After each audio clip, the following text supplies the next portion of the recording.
Magang palis guys, yung tanan matukos manghihilot. Manghihilot kay ang ipahilot ang kamot kay nani hubag. Hubag pa man da. Nasugugang bana kay hamang gikuha og dali ag simento wa pa gani mabot og March 10, March 5 pa nang gikuha. Nasuko kay nihubag man ni noon. Mao nga basig ay ugat din na lismitan ba?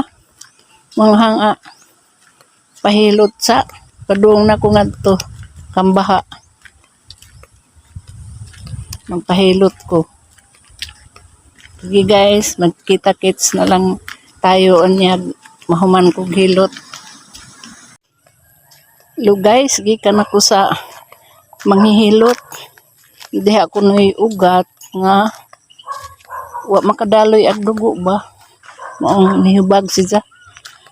Nagihilot na niya aron sa kita. Mga padung na ko uli guys. Kay tuag hangbana naghilat dagto nang ahoy pud mi kay wa na may kahoy, wa may kapalit og kanang gasol kay labing mahal na kapinaglibo 1,200 na. Ang ahoy na lang mig kahoy na lang yung mga isugnod ani kay na kwarta ipalit. Sobra na kamahal.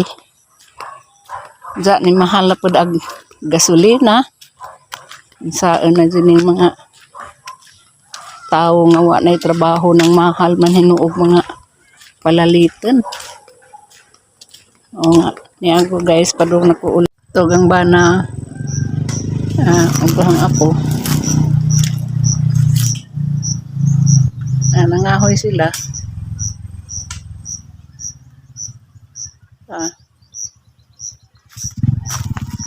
Dari po guys, oh. Grabe na tumba dari.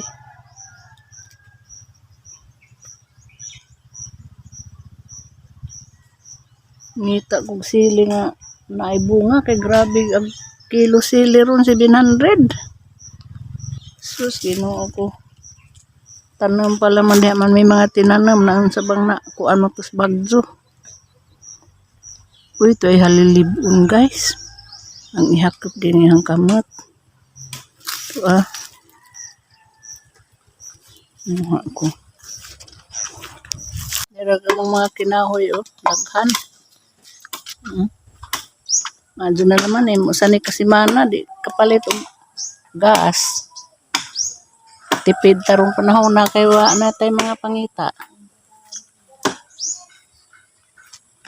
Kuha pag ni latang dagami guys kay magtanam ko utanan o sibuyas. Yeah.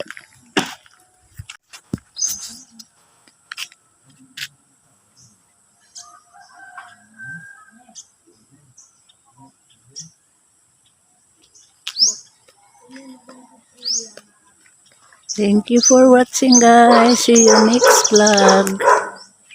Uli na mis kampo. Neman mis kambaha karon.